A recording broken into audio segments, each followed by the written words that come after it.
Hey, this is June. I am UX ambassador for the UX Design Awards. Maybe you've seen me before or not. Welcome to this episode of UX Conversations. Of course, I won't be speaking to myself today. Thankfully, we have a fantastic person with us, the lovely Ozita Irani. Ozita is experienced research manager with Airbnb and has worked for not a million other companies, but many other companies. We're very excited to have you here with us, Ozita. Hi, I'm really excited to be here and thank you for having this conversation with me, June. I'm super excited to dig into all the questions you have. Fantastic. Let's jump right into this. Experienced research manager. That sounds exciting and complicated and also like a lot of work. We all are. I'm also, with my research background, very curious about how you got there, about what makes you get up in the morning, and also speaking candidly about some of the challenges that we as professionals have in this industry. So let's start in. Tell us a bit more about yourself. What exactly do you do with that title? And then before we jump in, where are you right now? Where are you casting from? I'm at home. So Airbnb is 100% remote. And so I work from home quite a bit. I do go into the office sometimes just because I enjoy seeing people and interacting with people. But right now I'm at home. Fantastic. I am also at home, and I'm trying to hide the rest of my life here in the back behind this awkward background. I'm sorry about this, but I think people are more interested in you and not in how I style my apartment. So tell us, what exactly do you do as an experienced research manager? Because not everyone is familiar with just the creative industries, but also that particular slice of the industry. What do you do? Do you do Excel files? Do you do PowerPoint presentations, or just eat data for breakfast? All these things. Tell us something. Yeah. So I think as a research manager, a big part of my role is really just balancing strategic leadership with cross functional collaboration. And so, as a researcher, your role is to bring insights to the product team, to the design team, so that you can think about how do we create the best possible product. And so, I'm starting with meeting with global teams and aligning on priorities and the progress that we're making. And while I don't personally spend a lot of time in the data sets or in Figma myself anymore, I'm really, reviewing research reports or data insights and then providing direction on how those findings should influence product and design decisions. And so, our role as researchers is really to help bring that strategic view and lens to the product teams and help us determine, how can we iterate on an existing product and make it better, or what kinds of new investments can we be making to meet user needs. So when I'm in Figma, it's because I'm reviewing designs or getting up to speed on projects and thinking about how can research be more effectively embedded in the designs or the storytelling. I think as a researcher, of course, I love Excel, because it provides a way to organize my thoughts and priorities. And so again, I'm not using it to do data analysis anymore, as I did when I was an individual contributor, but I'm still using it for project management to track projects, our priorities, as well as the insights that we have. And so I would say my role generally focuses on guiding research strategy, prioritizing the different projects that we have, and then ensuring that we have cross team alignment. So I'm usually collaborating very closely with design, product, engineering to embed the insights that our research team has into the development process. And I support my teams in executing really detailed and complex research initiatives. Yeah, I was right about a lot of work. Just one side question then. Would you say a researcher needs to be a numbers person in your role? Do you need to be a numbers person? So if I was to apply as an intern, maybe in your team, and I tell you, yeah, I don't like numbers or number work or whatever, would that be a no-go for you then? I think it's a bit of a red flag because you do want to understand, what is sort of the impact that something is having on a person or a set of people, and you want to be able to quantify it to some extent. But I think more importantly, you need to have curiosity. You need to really want to understand the why, understand people's pain points, understand their mental models, understand how they think of and interact with different products and experiences. And so I think it's a lot of having that curiosity and understanding, but then also being able to contextualize it and say, this is important because it impacts, X number of people, or because it's creating a really terrible situation or experience for 5 people. I don't really think that the specific number matters, but I think it's important to be able to contextualize it so that you're helping the product teams prioritize the right experiences. Mhm. Thank you for clarifying. I'll send you my application soon then. You're doing all these fantastic things. How exactly did you get there then? Certainly, you just looking at your CV and stalking you, of course. You have plenty of experience. What was that the path towards what you do today? I mean, tell us a bit more about the trajectory that you took. How did you get there? Yeah, I would say I have a bit of a non-traditional background when it comes to being a researcher. So I got my bachelor's degree in computer engineering, and I was interning at a company that helped build applications for non-technical companies. So, think oil companies or baby product companies or just other consumer goods. And I realized that while these companies had really good intentions and they wanted to help their consumers connect with their products or services better, the actual applications didn't often succeed in doing that. It's because the experiences were just not intuitive. And that's what initially sparked my interest in human computer interaction. I really wanted to understand, how do we make products that are transparent and seamless and actually help the user achieve their goals as efficiently and easily as possible. And so that led me to get my master's in human computer interaction at Georgia Tech. And I got my first opportunity to apply these design principles and research methods I was learning about when I interned at eBay. That was my very first introduction to the e commerce space, and I loved it. And so after graduating, I joined Facebook, where I worked on the launch of Facebook Marketplace, where I started on the team before we launched the product, and then worked on pretty much every piece of it, including trust and safety, emerging markets, autos, rentals, services. I could keep going. And then when the company decided to invest in B2C commerce, I led the shop's research team, which was focused on creating new and personalized experiences for e-commerce. After that, I joined a research tools startup called Sprig because I wanted to be at a B2B company. And since I spent so much time working on B2C prior to that, I wanted to also learn to build a research practice from the ground up. And now I'm currently leading the AI research team across Airbnb for guest host and global operations. So, would you say that were you lucky, or did you steer your career sort of alongside a trajectory that you would say, okay, after eBay or after Sprig, I need to do this and this and that. Do these experiences line up in a very particular way?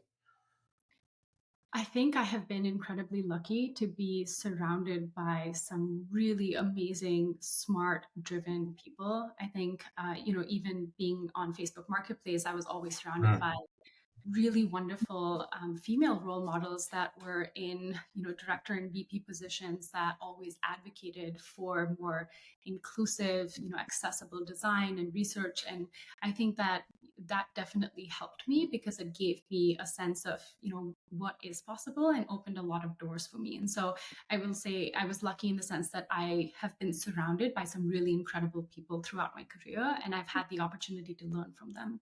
Yeah, absolutely, absolutely. And then we do need more female role models. I think we need more stronger women, more strong women um, in the industry, which often, and just speaking from my experience, often in the design industry, you still have lots of men. I think it'd be fantastic to have more people like you, yourself, and your fantastic bosses who taught you well. I'm quite sure.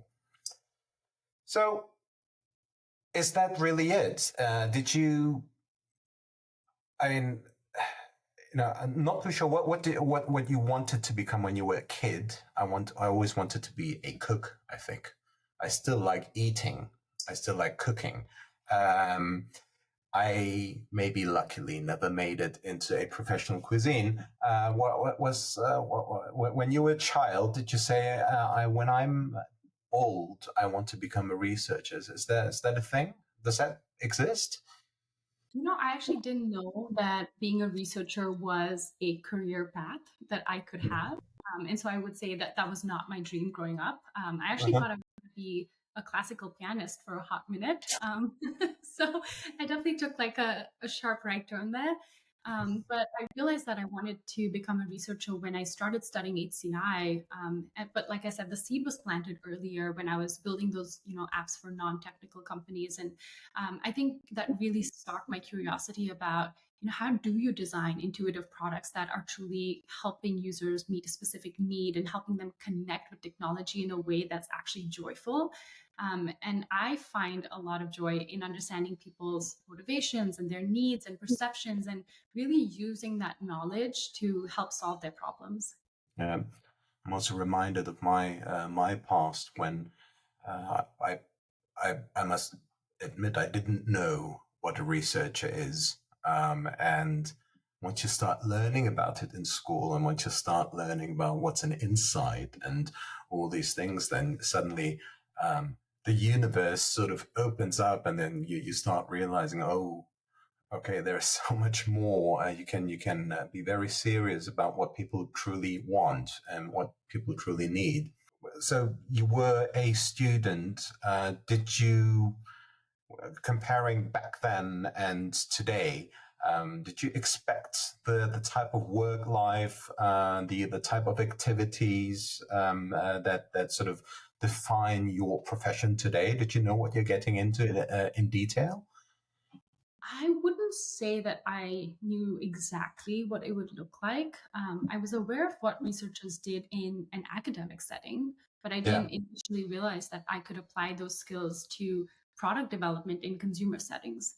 And so it wasn't until I had a conversation with a student that was a year ahead of me, who really shared their experience interning as a user researcher at a tech company, that it clicked for me. And it was at that moment that I knew that this is something that I was really excited about, and I wanted to learn more about that opportunity and the path. And so I would say having that internship opportunity, talking to other people that were pursuing a career as a user researcher in industry really helped me understand what that would look like and the kind of skills that I would need in order to be successful in that.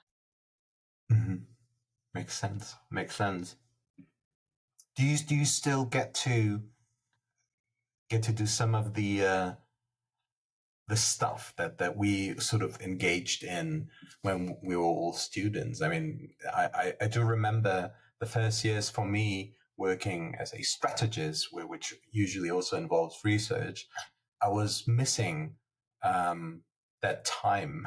I would, I never thought I'd miss it, but like time to read articles, to actually go at go to work and go at things with a bit more academic rigor.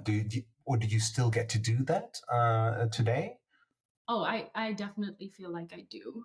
I think it's incredibly important to be able to keep updated on the kinds of research that are coming out of universities or other academic settings. We use that sort of information a lot when we're doing literature reviews and trying to get a better understanding of a Hmm. particular space or domain before we start to dig in and really think about, okay, well, what are the research questions we have to answer from a product or industry point of view in order to help determine how this product is going to be executed. And so I think we still leverage a lot of those skills, and also the ability to take in all of that information and be able to create a point of view or perspective in terms of, well, what other outstanding questions do we need to answer, or what is sort of the framework or approach that we could take based on the information we do have.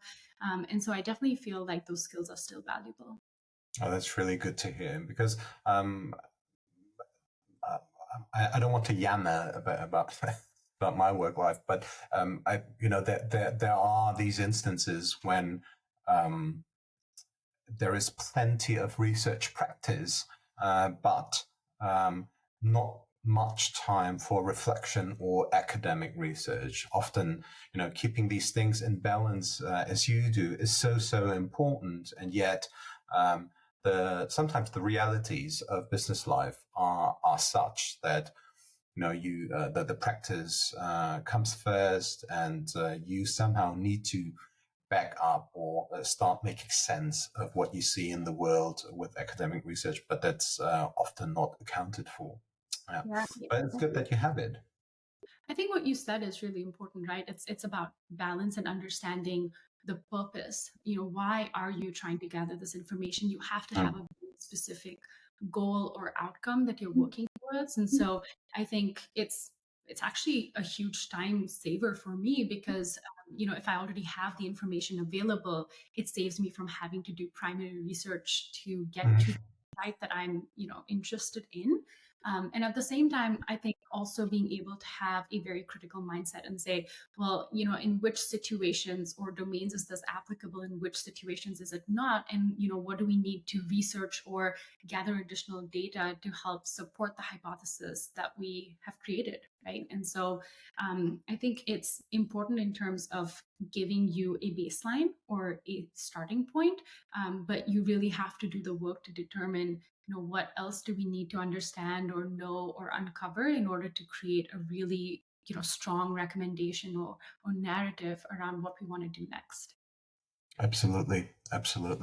So besides being able to read articles, of course, there are other skills, as every discipline has, that researchers, probably also strategists, very similar, do have to have. So, what are those skills? So, what types of knowledge do you need to thrive in your job? Yeah, I think a very obvious one is just having a large, toolkit of research methods, having qualitative or quantitative methods that you are really comfortable with, can deploy effectively. If you're a qualitative researcher, being able to do participatory design or do, concept testing or one-on-one interviews or field research. It's really critical to have the toolkit in place so that you can effectively deploy it to get the insights that you need and push the product team in the right direction. I think the other one is analytical skills. And so, really being able to critically analyze the data, pull together the findings is really crucial to help translate that research into recommendations that's going to shape your product development. Um, Communication skills is a big one. I think you really need to be able to communicate clearly so that you can share the insights with your teams and stakeholders, and research can actually inform the decision making. If you're unable to tell a very compelling story around why your insight matters and what the team should do with it, I don't really feel like that research is going to have the kind of impact that you want it to. I think the last two that I will call out is empathy and adaptability. So, understanding user needs and motivations is really vital, and a good dose of empathy really helps in creating those user-centered solutions. And in terms of adaptability, I think things change quickly in this field. I think especially in the last year with everything moving so quickly with Gen AI, really being adaptable is key to navigating uncertainty and also just evolving new research needs. Absolutely. It's listening to you as to what you need, what we need in this profession. Uh, lots of it can't be learned in university. I'm up to this day. I still wonder.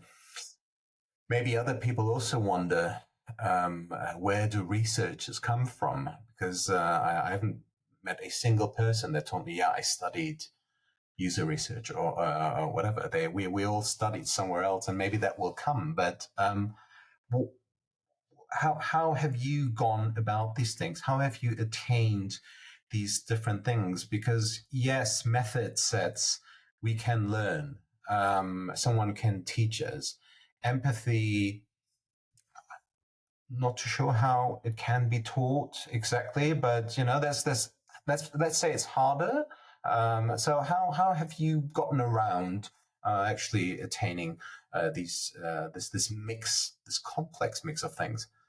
Yeah, I think studying HCI definitely gave me a really strong grounding in research methods.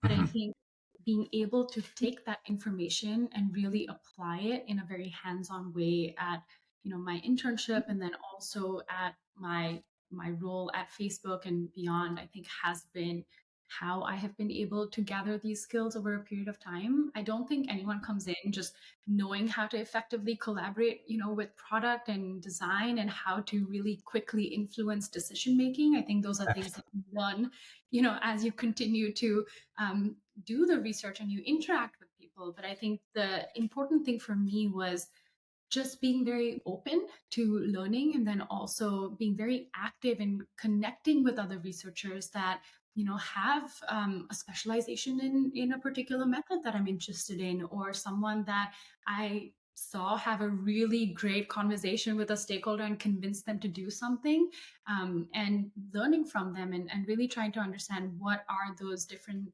skills and techniques that they're using, and then starting to apply that in my own role. And so I think the key for me was applying the things that I have learned in a very, industry or product setting, and then Yeah. also leveraging the research community, leveraging the amazing smart people that I work with to better understand how I can improve the skills of communication or influencing stakeholders, or really driving towards a good, strong product outcome. Hmm. There is often from many people, but I would say many leaders, such as yourself and also myself in the industry, often think that schools and unis or universities don't prepare young talents enough for the realities of work life. Um, and then again, I'm thinking back to myself also, and I'm exactly as you say. I'm so grateful for all the people who have pushed me, who have shown me, who have actually taught me stuff, and from there picking up these morsels, then I can just quickly learn by myself. But what was there? How were your studies? I mean, were your studies very helpful for you? Did you think in hindsight, wow, that was without that I couldn't do the stuff that I do today?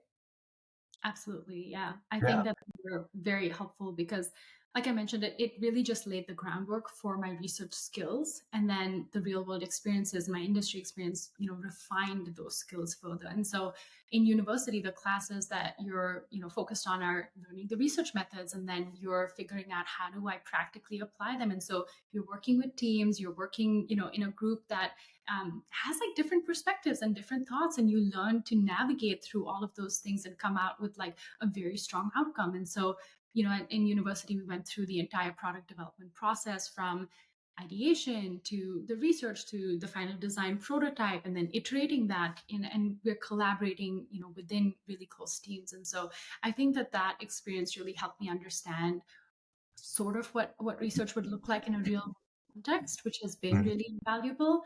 And then, of course, when you go into the industry, you're actually learning how to move at lightning speed and collaborating with so many different functions and teams, and that's what teaches you to be adaptable and bring and build those strong relationships. So I definitely feel like it was incredibly helpful.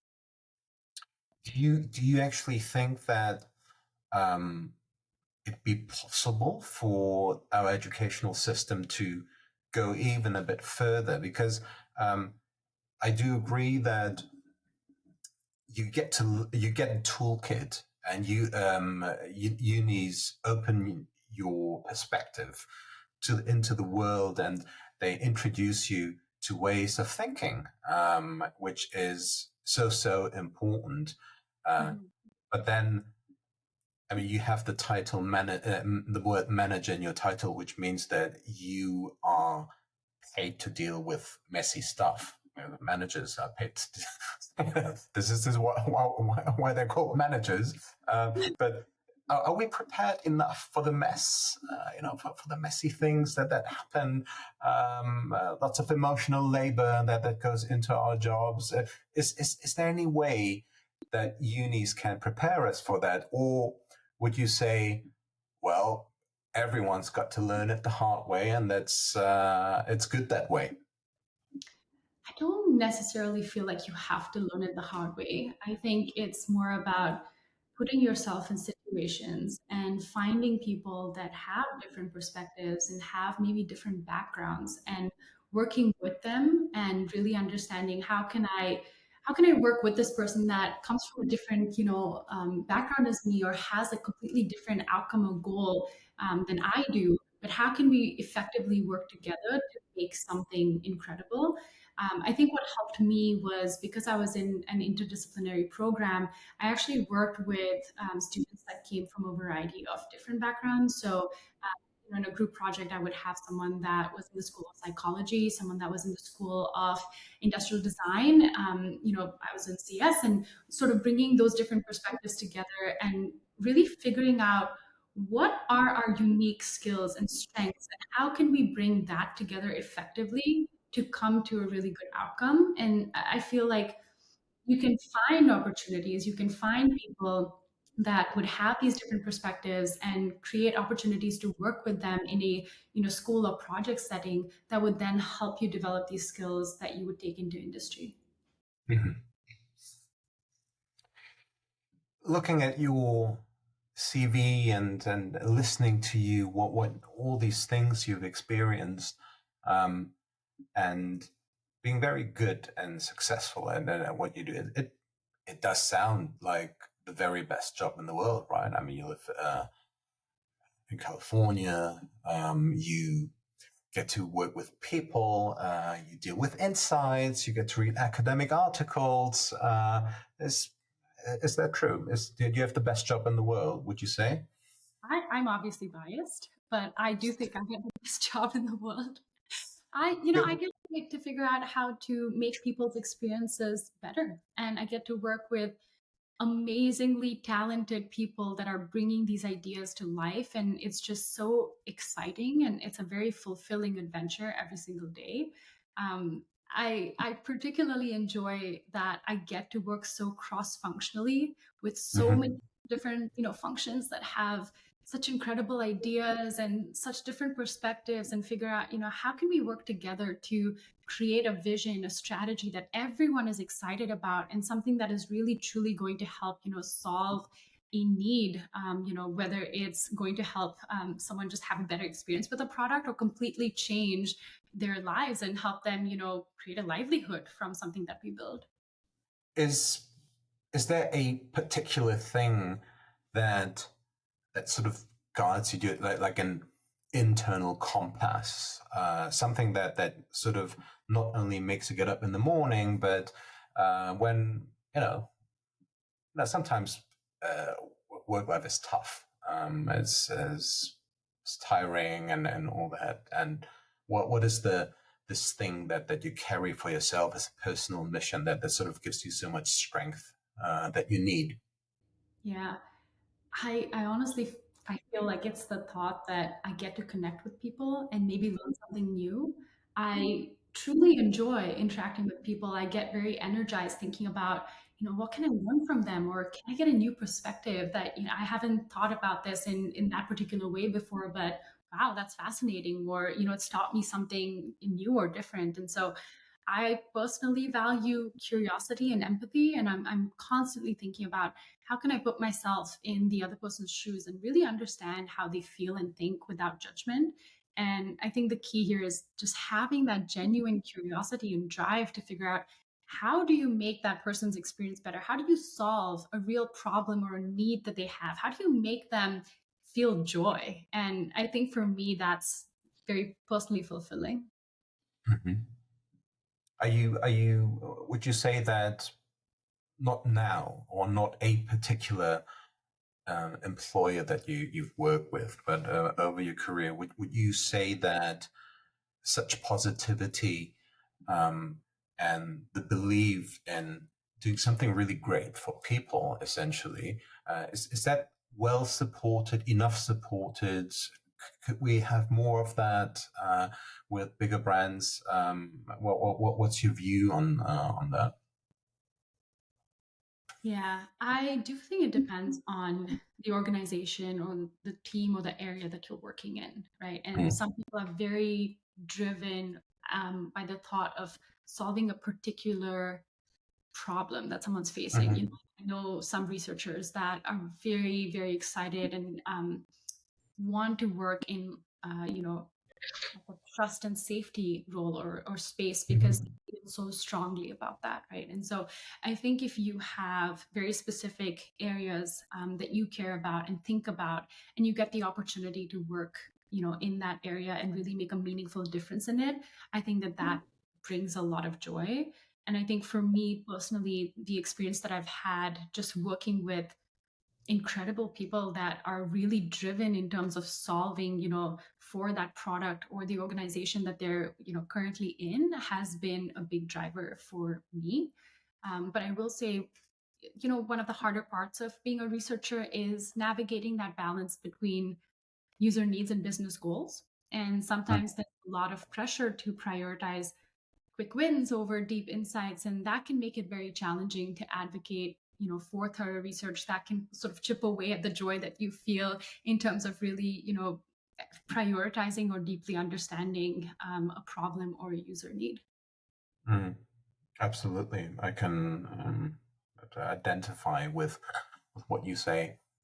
I mean, do you feel there is lots of wisdom in balancing the business needs and being an advocate for people, for humanity, or is that something that is out of balance? And well, give me a few thoughts on that, because I'm also not quite sure, to be honest, because we all are in a business, and we all get up in hard times when we think, I want to remember why I'm doing this, and I love it, and this is great for humanity, this is great for people, and yet we all need to pay our bills. What are your thoughts on that, especially that tricky balance bit? Yeah. I think it comes down to open communication, right? It's about being able to very clearly outline what are sort of the user needs and challenges, and what are the business goals that we're trying to drive towards. And I truly believe that solving for a user need does drive good Mhm, business outcomes. It's just a question of how do you align those effectively. And the way you do that is by having open and honest communication, across functions in terms of what are our priorities, what are our goals, what is each individual, trying to drive towards and accomplish, and how can we do that in a way that's effective and also, meeting a real user need and helping solve, challenges or problems that they're facing. I think in today's design driven organizations, one of the biggest challenges we have is just getting buy in from stakeholders across various teams, right? And so you have so many competing priorities, and it's really hard to ensure that our research insights are valued and integrated into the entire product development process.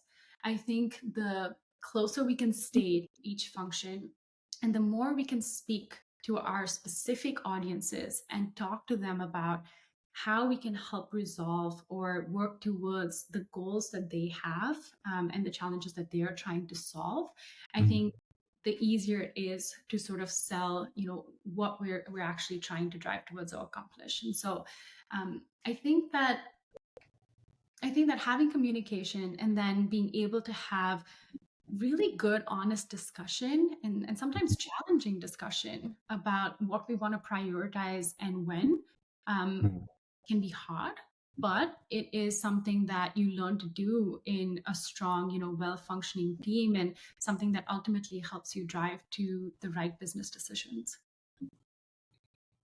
Yeah, well spoken. Um, I, I always explain to to researchers and designers that there is nothing filthy about commercial interest or business interest for a company. It's what we do, but the intention we must be able to sort of explain and show the intention that we have and how that by itself is connected to winning. And I can completely agree that honest, open conversations that, of course, also then involve these different views are necessary. They're so necessary so that we all understand, yes, we're trying to do something good for people, but that is also going to make some money at the end of the day. So I think that's a very grown up and very, very positive and constructive attitude that you have there. I think it is incredibly important for researchers to know which battles to fight. And what I mean by that is there are some, user experiences or decisions that a team might make that might actually lead to a really bad user experience. And in those circumstances, I think it is incredibly important that researchers know, which battle to pick up and fight for, and make sure that the team understands the challenge that those users are going to face or the problems that it's going to create. I don't think that that's necessary for every decision that we make, right? I think some decisions, while we might not be super happy about, it's fine and it's not creating like a terrible experience for our users. But some business decisions, they can be really negative. And in that case, we might see a short-term, growth in whatever goal we're going after. But in the long term might actually be harmful. And as researchers, it's our job to be able to really use the data and insights that we collect to create this narrative around why is this helpful right now but ultimately going to be a terrible experience for both the user as well as the business, and continue to repeat that and make sure that it's really well understood by all the different groups of stakeholders so that we can make the right decision. So I would say I don't want to be let me think how to phrase this. I think it is important for researchers to know when to continue to beat the drum about something that they feel has not been adequately addressed. Yes. Well put. Absolutely. I mean, everyone in a management role has to think about the impact, but also the energy that goes into that impact, certainly. And, I don't know whether I personally have ever had a situation in my life where I had all the wins to myself. And I'm not talking about being right, because we are not talking about being right. It's simply about being so ambitious that you get this and you get that, and they say, yeah, this is how we're going to do it, because with it comes a lot of responsibility, accountability as well, right? And I think it's the fantastic thing of working with each other, especially those who have different views or those who have different goals, is that it is the wisdom of many, right? Oftentimes, and I did have many experiences myself where I thought, in hindsight, I was like, oh yeah, okay, I think there was an okay decision. So I now understand better. So that certainly is the case with you as well.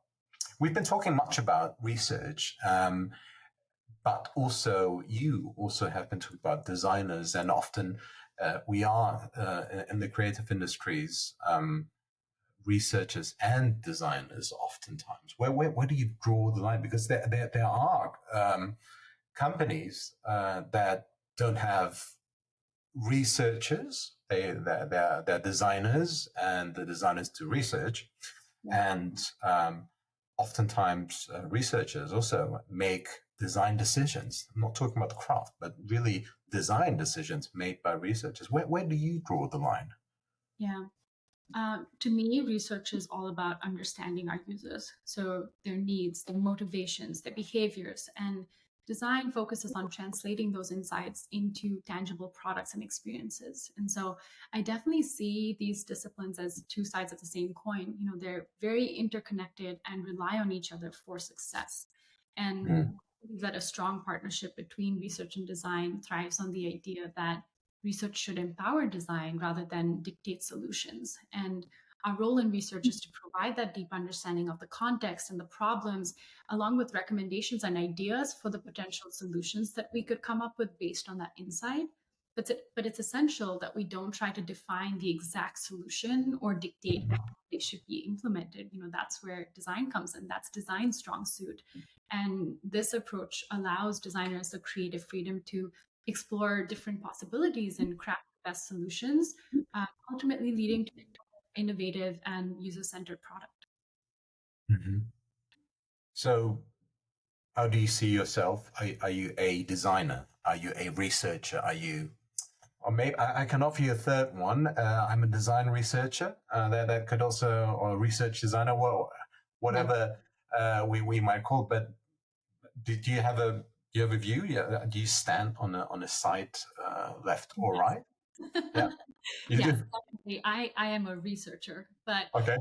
very strong partner and advocate for design. And so, I sort of think of research and design like a duet in a dance performance, and research Okay. is rhythm and tempo, by providing these insights for our, design team and telling them about the user's challenges, and design is bringing all of those insights through creativity to life. And I think we really need to be in sync to put on a great performance, and we have to collaborate really closely to weave the insights into the design process and make sure it's influencing, the creation of this amazing product. But I think my skills and my background, I would say I am squarely in the research camp. But again, I'm working very closely and collaborating very closely with design because we are ultimately working together to create a great product and think about the vision for where we want to go. That's a very beautiful analogy. Thank you for that. I think it's so right. Of course, we all do know the people who like to dance alone, but dance by themselves. But of course, it's more pleasurable to have a partner for that dance.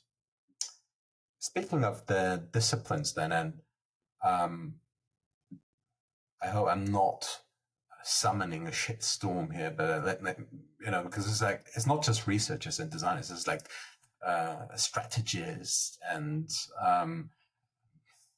UX designers, UI designers, industrial designers, and then but researchers and designers is is that helpful in some ways? I mean, you've been talking about silos, and we both know the realities of businesses and roles make sense to some extent. But are we doing it a bit too much, especially maybe in the creative industry? Because um, we probably all know some of the our revered, put it this way, old school designers of the past. They often tell us, hey, when I was a young designer, I did everything.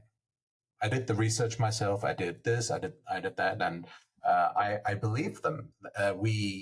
This whole thing of being specialized on something is rather new. But is that great? Are we doing it too much? What's your take on that?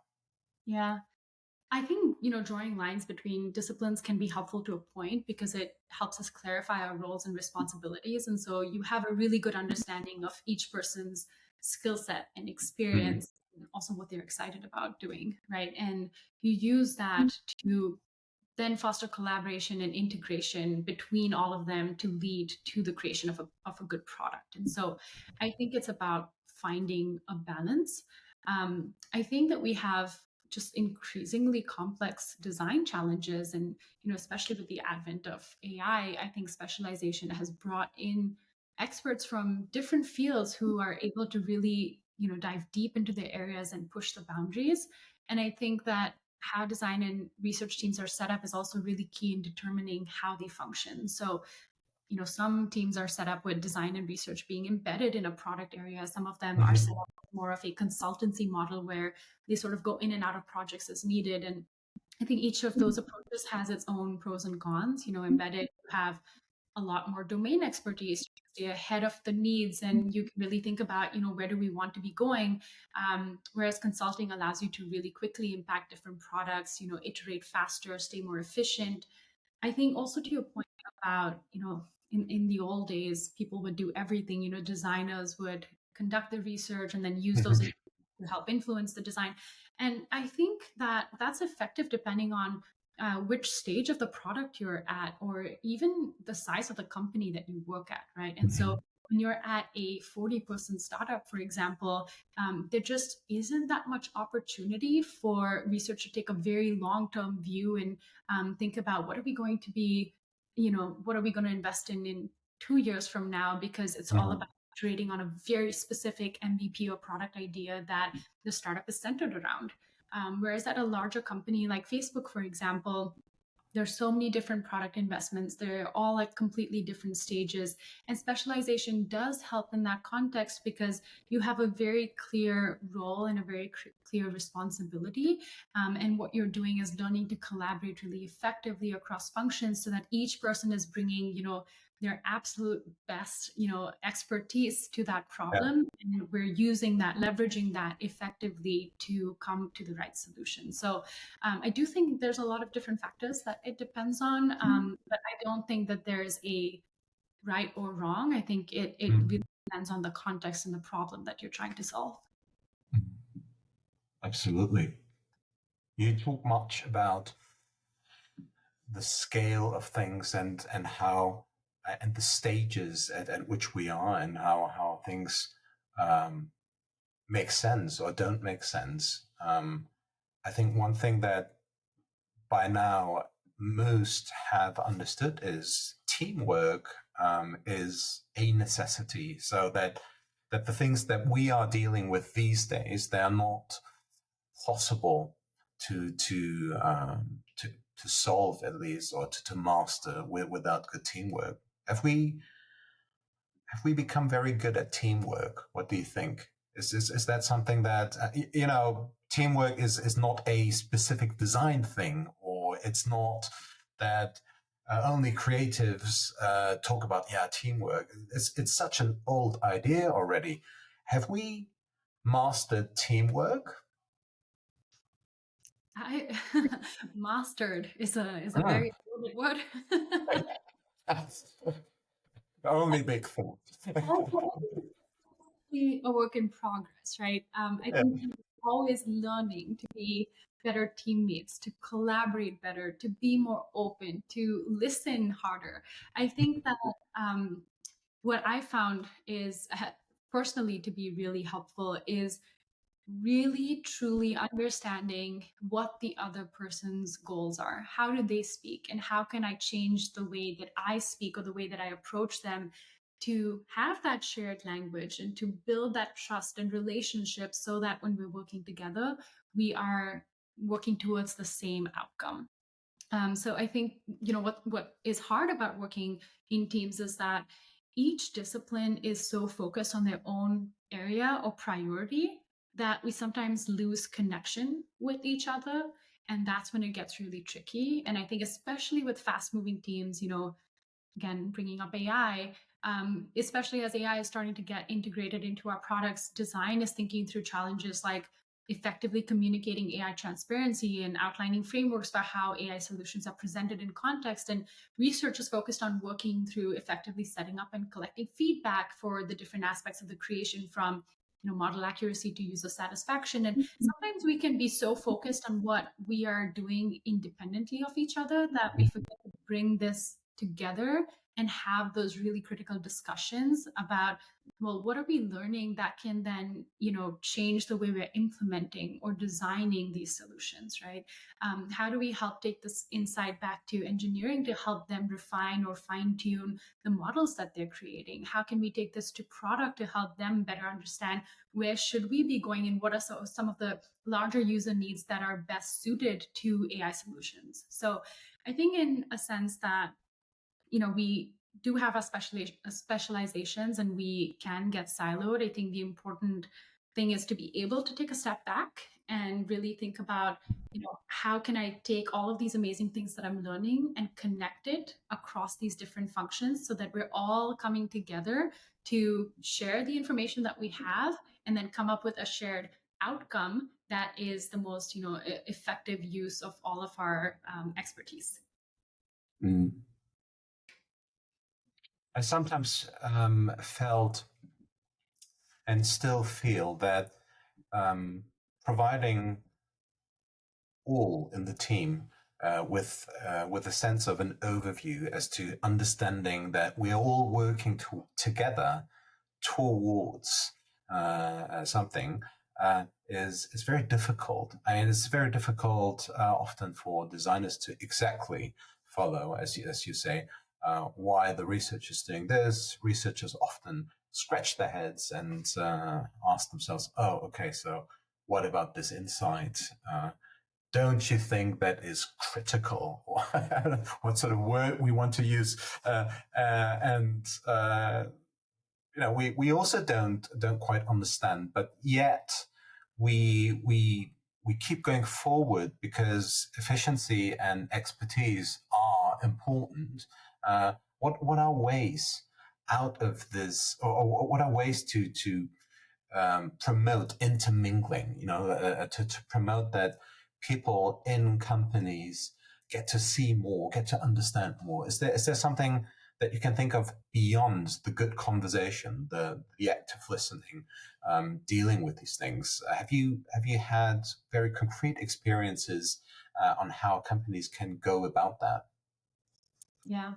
I will speak about it from a research perspective, where I think something that's worked really effectively for me and my teams in the past is to bring the team to the user, is to really help them step into the user's shoes, to Mm-hmm. experience what they're experiencing, to feel the challenges that they have, to really put themselves in that context, in that situation, and understand, how is that product preventing them or helping them to accomplish the goals that they have. I think from, again, a researcher perspective, one of the biggest challenges is ensuring that our insights remain at the forefront when other teams might be focused on technical requirements or deadlines or the creative vision that they have. And it's easy for research sometimes to get overlooked as a sort of check the box step if Yeah. we don't stay very actively involved. And the way that I tackle this is by ensuring that I'm building very strong relationships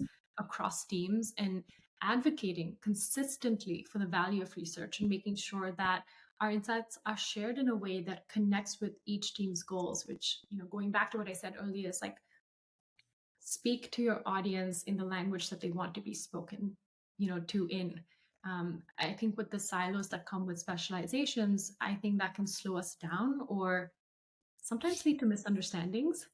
And I think the key to overcoming this is fostering a culture of curiosity and openness. We can bridge these gaps by sharing our knowledge, understanding each other's roles, and coming together to solve problems as a team. So I personally make it a point to learn about the work of other disciplines, whether it's in regular check-ins or going to the engineering, stand-ups, team workshops, or even just very casual conversations. But generally staying connected and being open to learning just helps break down those silos and allows us to collaborate more effectively. Working in as a researcher as well as a designer, usually by program, is about having agency, about making an impact on the world. Most, I would say, most definitions probably, if you ask people about what is design and why do you do research, it usually ends up with, well, we want to, make changes that improve things. Looking out for you as a biased professional, of course. What are things that generally designers and researchers should look into more? You've done different industries, you've experienced many different things, but generally, what are topics or discourses maybe out there that we as a professional community should look into a bit more? Uh, I'm not going to say responsible AI because I think everyone's thinking about it. Now you Um, said it. Thanks, you said AI. Now we can go on. Okay. um, I think that yes, AI is because it's a new area and people are just now starting to really think about what are all of those different applications and industries that can be used in and make our work just better and easier and more effective. I think there's a lot of challenges that we still need to think through in terms of how we can use it, ethically, transparently, and I think there's a lot of researchers, wonderful researchers and designers out there that are really thinking about how can we leverage AI, responsibly. And so I think that's definitely one area. But I'll briefly talk about two areas that I'm personally interested in and Mhm. Great. currently trying to learn more about. I think the first one is just making education more accessible. In Mhm. grad school, the research areas that I worked on was massive open online courses. And Mhm. education is increasingly moving online, but there's still a lot of digital learning tools that don't fully address, diverse learning styles or needs. And I think that designers and researchers can really help reimagine online learning to make it more interactive, adaptive, and effective for students of all ages. I think beyond traditional schooling, there's also potential to improve resources for career training and adult education. I think the second area is sustainability and environmental impact. As we face climate change, there's a very urgent need for sustainable solutions, and designers and researchers can help explore ways to reduce waste and improve recycling processes, help people make more eco-friendly choices in their everyday lives. And this could mean rethinking product packaging or developing tools that encourage greener habits or, helping companies design more circular business models.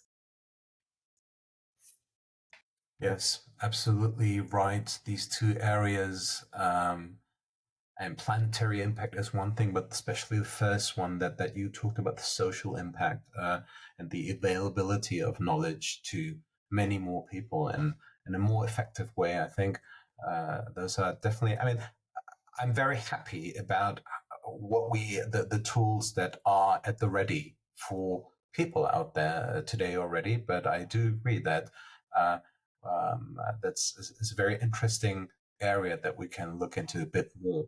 Definitely, you're a very positive person, and I'm not being ironic about this. And um, maybe if I said about myself, am I a positive person? I'm probably also a very positive person, but. Um, what do you think, just to wrap things up, is I believe you when I listen to you and see you, that design is very well and alive and kicking, and design has agency, that we have the power to change things for the better. But can you also understand that some people, even that maybe not even, but probably most of them designers themselves, that design is in a crisis, that everything's very generic, that we're not doing the right things.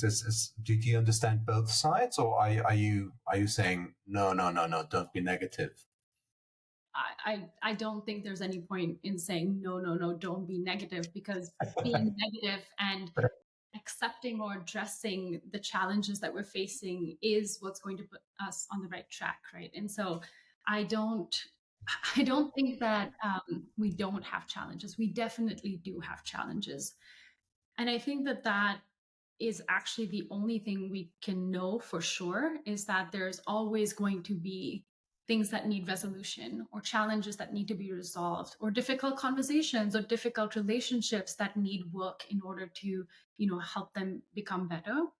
But I think that what is important is being open and having curiosity and having the empathy to understand the situation, the perspective, the people that you're trying to interact with and communicate with, and being open to the fact that, while there can be challenges, there can also be growth and adaptability that helps us resolve them, and hopefully not have to have such a challenging time if we face it again in the future, right? So um, I would say I would agree with you that I am positive, but I don't think that that is a natural state. I think it's something that you learn by being exposed to difficult situations, by putting Mm. yourself, in challenging spaces, and putting yourself in challenging teams or areas, or around challenging people, and just learning the toolkit to be able to address those and moving towards a more positive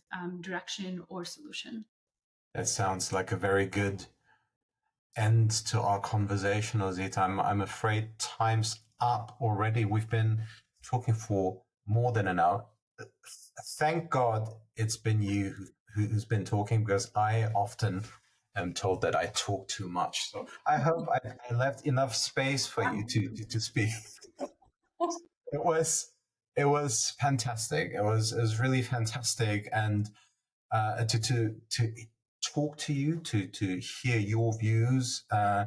Personally, it gave me also lots of solace. I must really say that your positive outlook on things is fantastic, and I hope many more people will get to hear you speak on these matters about how it's important to get sort of back to the human basics as in working, living together, which is really being serious about listening to others, and um, you know uh, uh, being reflective about these things, and then bringing things together in a very meaningful way. So Ozita, on behalf of the UXDA team, really thank you. Thank you for your time and for your insights on these things.